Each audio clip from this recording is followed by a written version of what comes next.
ओम शांति। सच्ची मन की शांति कौन नहीं चाहता है।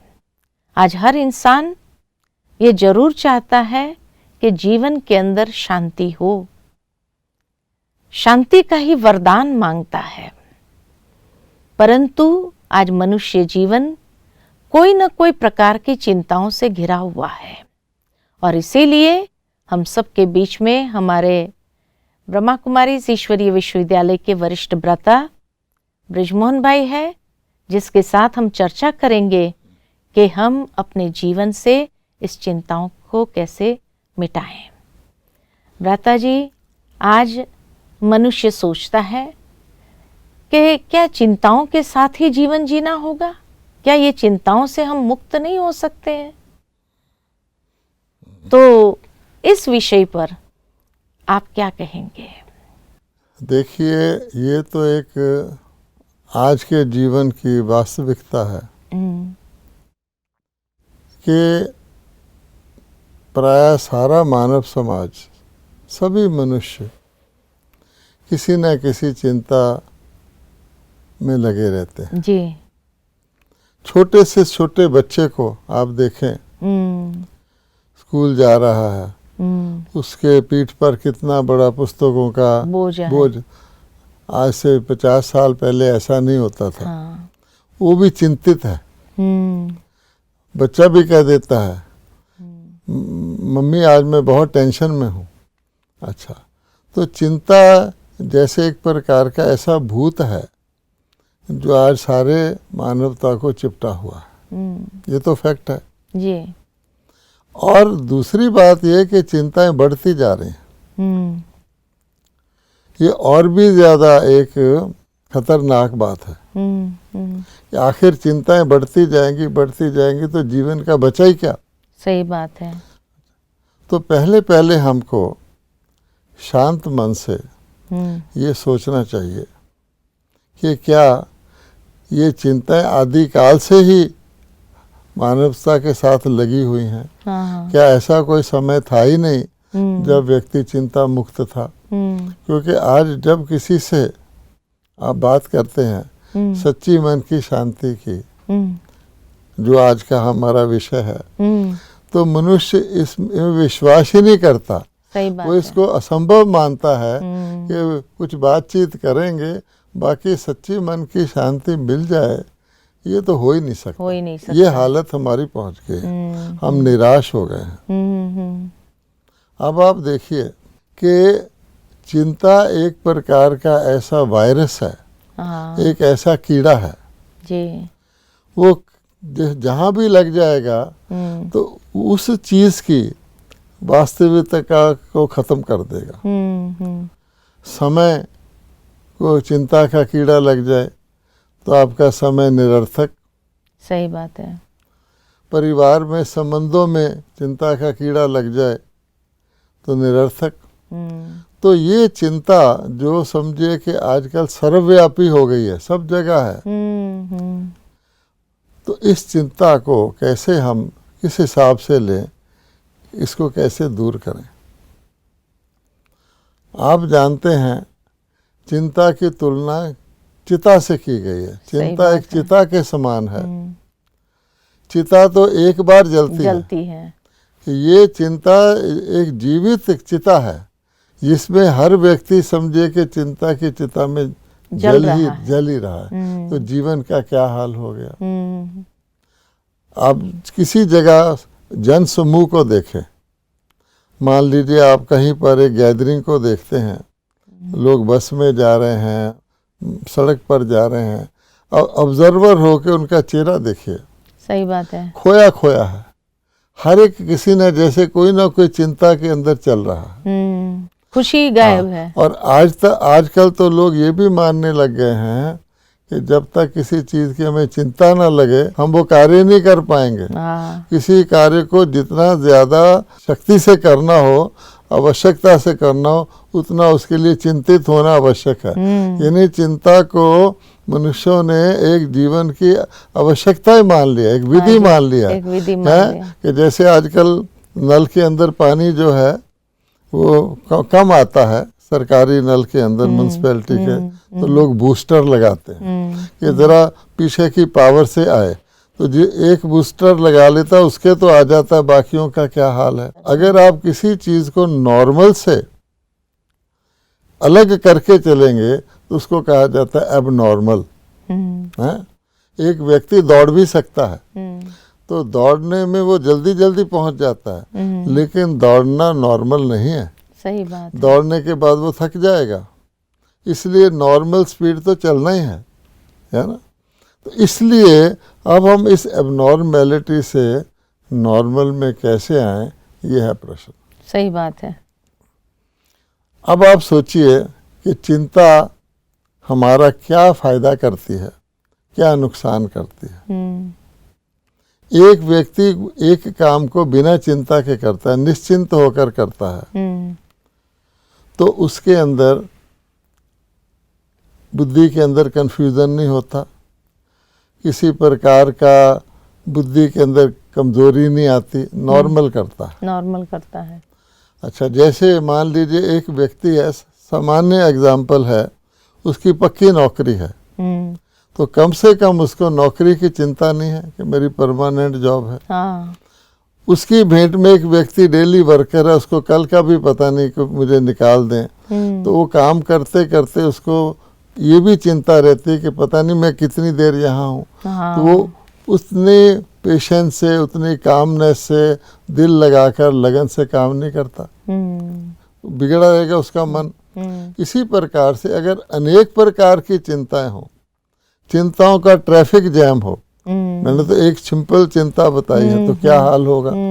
तो अगर जीवन चिंताओं वाला है तो हम कुछ भी हैं, कहीं भी हैं, कुछ भी कर रहे हैं, तो समझिए कि जीवन है ही नहीं। जैसे हम कहते हैं, एक कहानी है बेफिक्र बादशाह। अच्छा। आप जानते हैं कि मुस्लिम भाई बहन अपनी पत्नी को बेगम कहते हैं। हाँ जी। अब बेगम का शब्द क्या मतलब होता है कि जिसको कोई गम ना हो। भावार्थ ये है कि परिवार का पति कमाई करता है, उसको जाके दुनिया में संघर्ष करना पड़ता है पैसा कमाने के लिए, घर ले आता है, तो बेगम साहिबा को तो खर्चा ही करना है, आराम से बैठी हैं, उनको खर्च चलाना है। और वास्तव में इसका एग्जाम्पल अगर और भी आप लें तो किसी देश का राष्ट्रपति है, उसकी जो पत्नी होती है उसको फर्स्ट लेडी कहते हैं। हाँ जी। तो राष्ट्रपति किसी दूसरे देश में जाते हैं, तो राष्ट्रपति के लिए तो बहुत बड़ा एजेंडा होता है, प्रोग्राम होते हैं, यहाँ जाना है, वहाँ जाना है, ये एग्रीमेंट साइन करना है। तो जो फर्स्ट लेडी होती है उसके लिए अलग प्रोग्राम बनाया जाता है। अच्छा। उसको यहाँ घुमाना है, ये सैर कराना है, ये शॉपिंग करवाना है। तो बेगम हो गए एक प्रकार से। यानी कोई भी व्यक्ति जिसके ऊपर किसी प्रकार की रिस्पॉन्सिबिलिटी हो ज़्यादा, वो तो उसमें लग जाएगा, एंगेज हो जाएगा। तो बिल्कुल तहम्मुल से नॉर्मल जीवन जीने वाला।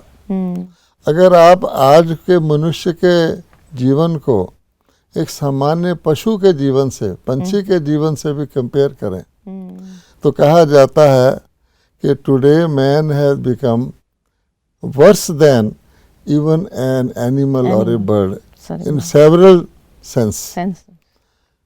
अब पशु पंछी आराम से सो जाते हैं। हाँ।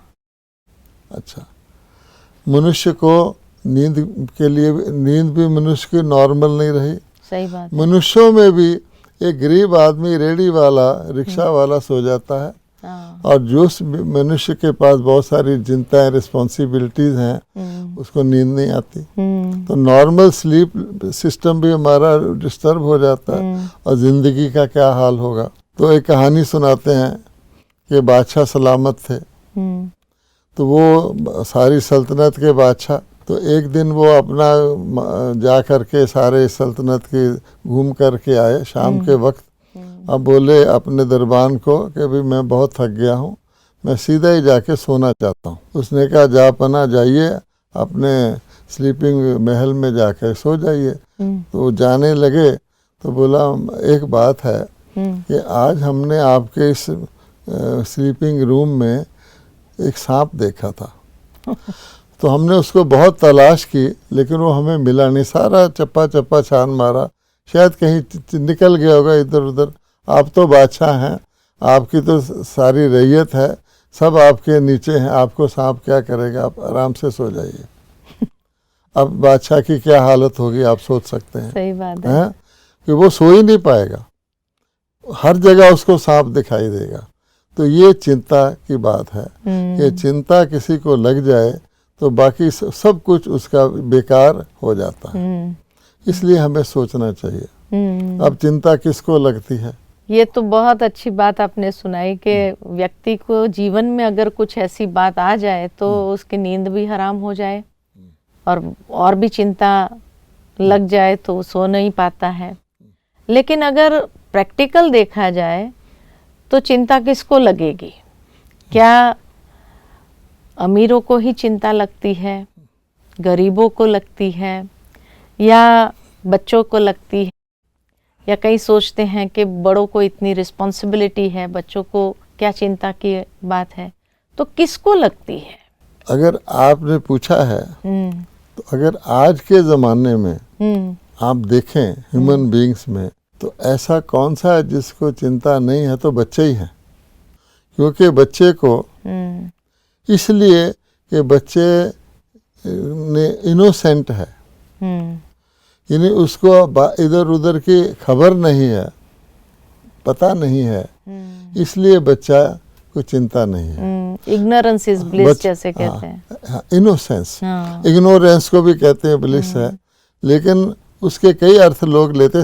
लेकिन प्रैक्टिकल टर्म में आप बच्चे को देखेंगे, बच्चे को पता नहीं है कि सांप और रस्सी में क्या फ़र्क होता है। तो बच्चा सांप भी पास आ जाए तो आराम से बैठा रहता है, और बड़ा व्यक्ति को अंधेरे में वो हर रस्सी को सांप समझेगा कि यहाँ सांप ना हो। फर्क हो गया ना? फर्क हो गया। तो इसलिए किसी भी चीज़ का उतना ही नॉलेज रखना जितना आवश्यक है, ये भी इम्पोर्टेंट है। तो आज चिंताओं का एक कारण बड़ा वो ये है कि हमें, जिसको हम कहते हैं ना इंफॉर्मेशन एक्सप्लोजन, हाँ जी, हर मानव को इतनी सूचनाएं मिल रही हैं, इतनी सूचनाएं मिल रही हैं, इतने प्रकार की सूचनाएं मिल रही हैं जिसकी उसको आवश्यकता नहीं है। आप देखेंगे किसी दूर गांव में चले जाएं, रिमोट एरिया में चले जाएं, जहां सूचनाओं के माध्यम नहीं है। हाँ। यद्यपि आजकल तो इसको बहुत इम्पोर्टेंट गिन के जहाँ नहीं है वहाँ भी पहुँचाए जा रहे हैं, लेकिन फिर भी कोई ऐसे व्यक्ति हैं आज भी रिमोट एरिया जो इससे कट ऑफ है। अब उनकी लाइफ को देखेंगे, वो नॉर्मल होगी, उनको ज़्यादा चिंता नहीं है, वो अपना दिनचर्या बिल्कुल स्वाभाविक तरीके से बताएंगे। हाँ, उनको कोई आके कान में कोई सूचना दे जाए तो बेचारे डिस्टर्ब हो जाते हैं। लेकिन एक सामान्य नागरिक को आज देखें, जिसको हम लोग वेल इन्फॉर्म्ड पर्सन कहते हैं, तो आजकल का वेल इन्फॉर्म्ड पर्सन का भोजन क्या है? उसका भोजन खाना नहीं है, उसका भोजन और भी कुछ नहीं है, उसका भोजन है इंफॉर्मेशन। और इंफॉर्मेशन देने वाले आजकल एक बिजनेस ही बन गए। एक तो होता है ना, सूचनाएं कई प्रकार की होती है, एक होती है शुभ सूचना, सही बात है, एक होती है अशुभ सूचना, और एक होती है व्यर्थ सूचना। तो अगर आप मनुष्य के मन को देखें, आखिर व्यक्ति को मन के ऊपर अंदर ही सब सूचनाएं जाती हैं, और उन सूचनाओं के अनुसार ही मन सोचता है आगे। तो अगर किसी व्यक्ति को आप इतने प्रकार की, इतनी तरह की सूचनाएं दे देंगे जिनकी ना तो उसको आवश्यकता है और जिनका ना उसको कोई हेल्दी असर होने वाला है, तो वो क्या हाल होगा उसका। आप जानते हैं कि परिवार में भी ऐसा होता था। एक परिवार में कोई ट्रेजेडी हो जाए मान लो, तो पति घर में आके बताते थे कि आज ये हुआ है, तो वो कहते थे बच्चों को इस बात ना बताना। और हम ऐसा ना हो कि बच्चों पर इसका असर आ जाए। तो अपने आप को उसको एब्जॉर्व करके बच्चों से नॉर्मल बिहेव करते थे कि भाई बच्चों पर असर ना आ जाए।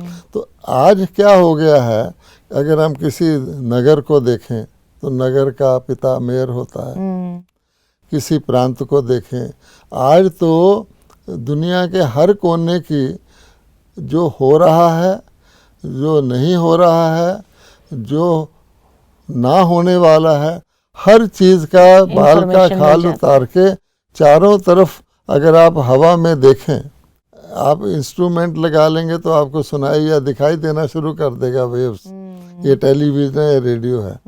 लोगों के विचारों की ही आपस में उसको जो सुन के उनका रिएक्शन होता है, इतना वातावरण इतना यानी भरा हुआ है कि एक सामान्य व्यक्ति कुछ भी ना बोले, कुछ भी ना सुने तो भी उसका दिमाग भारी हो जाता तो ये जो वातावरण बन गया है, हाँ। इस वातावरण को वो समाप्त करना भी चाहे तो उसके लिए कौन सी विधि अपनाएं? अब देखिए कि लोग बहुत पैसा खर्च के कोई छुट्टी पर चले जाता है, पहाड़ पर चले जाता है, समुंदर क्यों जाता है कि वो समझता है कि मैं इस सारे झंझट से कट ऑफ हो जाऊं। और आजकल तो आपकी इस मन के को डिस्टर्ब करने वाला, चिंताएं पैदा करने वाला एक इंस्ट्रूमेंट है जो हर एक की जेब में रहता है। आज बच्चे की जेब में भी रहता है ना। तो इसलिए हम कुछ चिंताएं तो खुद मोल ले रहे हैं, अपने आप बढ़ा रहे हैं।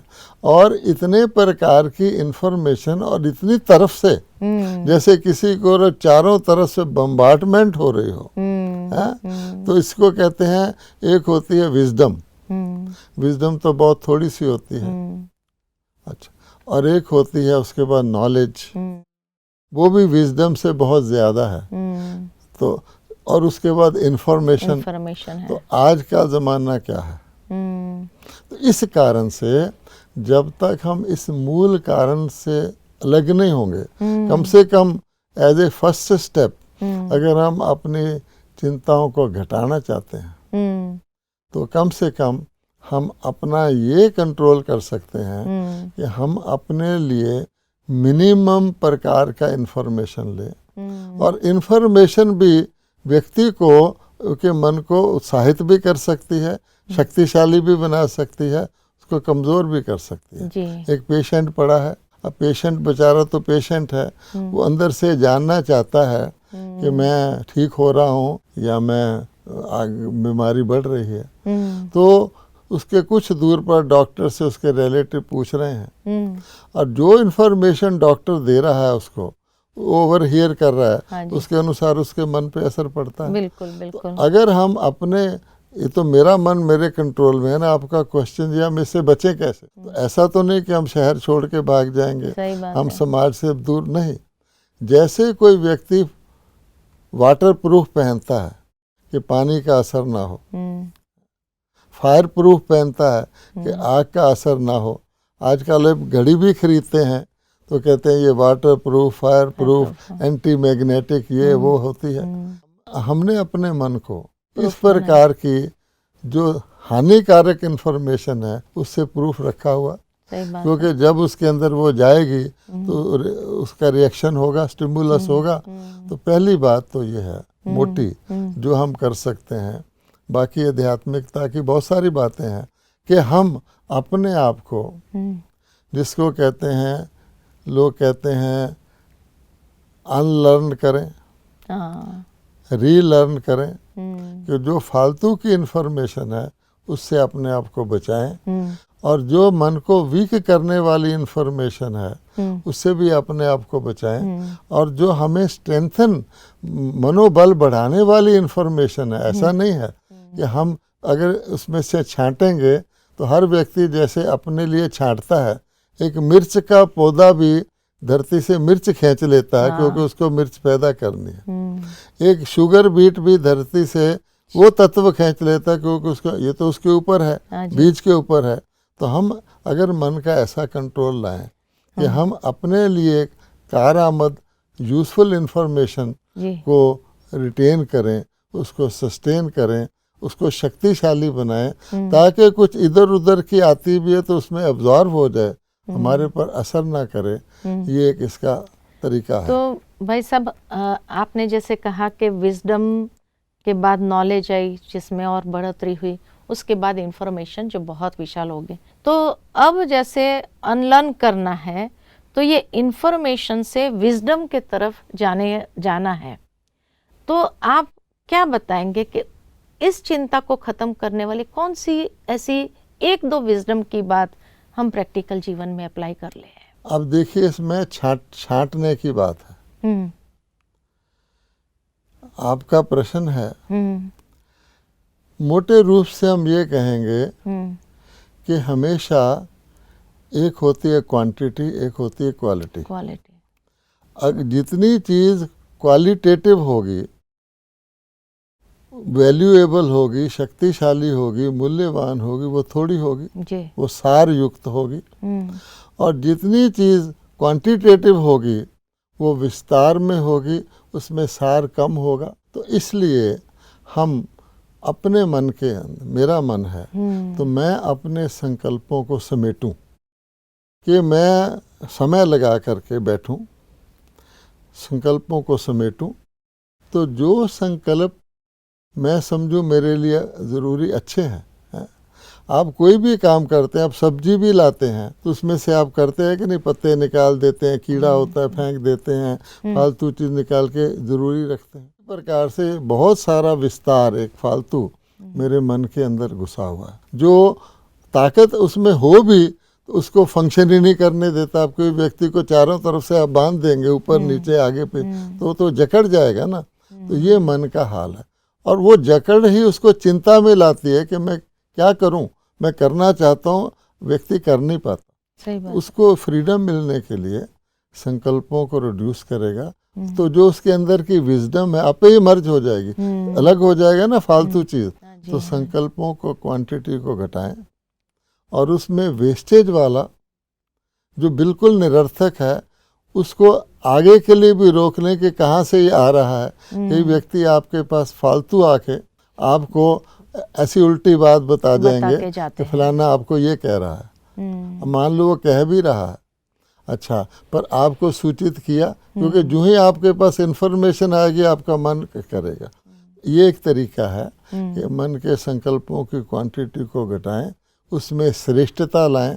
मान लो किसी ने मुझे बुरी बात कह दी, उस बुरी को मैं धारण कर लूं, बुरी किसी की थी तो मेरे अंदर तो उसका असर आ गया ना, फीलिंग आ जाएंगी, उसका प्रभाव आ गया ना।